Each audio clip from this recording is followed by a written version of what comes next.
What a lifelong thrill this is to be joined by the one and only Fred Claire, former general manager of the Los Angeles Dodgers. And Fred, let's just talk about why you're here today. Well, here to pay tribute to the great coach Tom Quinley, who I met as a fellow patient at the City of Hope. And I saw the SH on his cap, and being a baseball guy, I said, not knowing him, of course, I said, what's the SH for? He said, South Hills. He said, I'm a baseball coach there. He didn't say anything more. He didn't say anything about winning championships or anything else, but we became, in a short time, very close friends because of our love for the game. So I was so sorry to hear of his passing, and then to know that South Hills was honoring Tom, and that they had retired his number. I told the coach how much I cared about Tom. He said, Fred, would you come out and talk to our team? And I said, I would be delighted and honored to talk to your team. So it's a real treat to be here. My question for you, I'm going to give you maybe a change up here. It's going to hang over the plate. Sure. The state of the game as a whole, from high school to the pros for baseball, where are we at in baseball? Well, I'll tell you where we are, where the biggest thing is.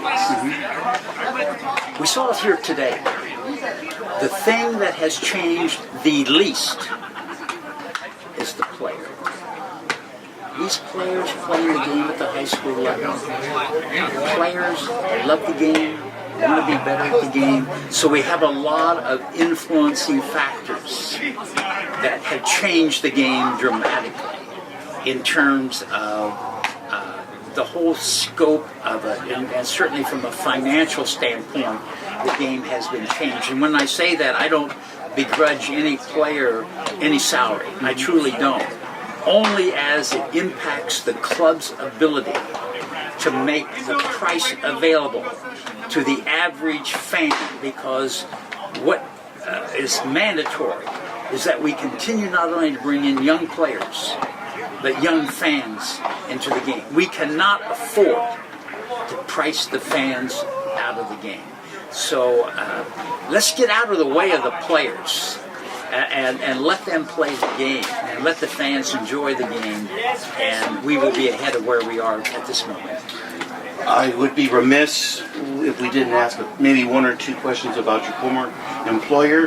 How gratifying has it been to see the Dodgers back-to-back World Series appearances? I think it's tremendous, and I want to see that World Championship.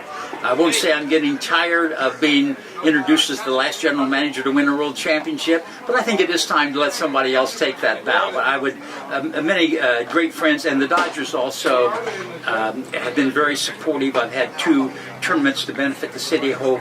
The Dodgers have been wonderful in supporting those causes. So I truly want to see them have as much success as they can possibly have. And it's good to see them being as competitive they are. Getting to the World Series in itself is not an easy thing to do. To do it 2 times in a row is tremendous. You were doing work for the City of Hope. You've beaten cancer. You look tremendously for your age. How much work are they keeping you busy these days over this? Well, I'm a patient speaker, and I still have ongoing treatments. I will have a scan coming up in April, so they kind of let me know where I stand. No one is saying that this has been. That's not the nature of cancer. It's like that incredibly good pitcher that you're dealing with on the mound. Mm-hmm. You can't say you beat him and you beat him forever, because that guy keeps coming back with nasty stuff. But I'm just trying to prepare myself to meet each and every challenge, and forever grateful to the great help that the City of Hope has given to me and my family. Are we seeing you at opening day at Dodger Stadium this year? Are you going to try to make it, or are we going to watch it on TV? I want to be at the World Series game when the Dodgers win the World Series. As a lifelong, as I mentioned to you walking on this, a lifelong Dodger fan, this is an ultimate thrill. Thank you. Thank you.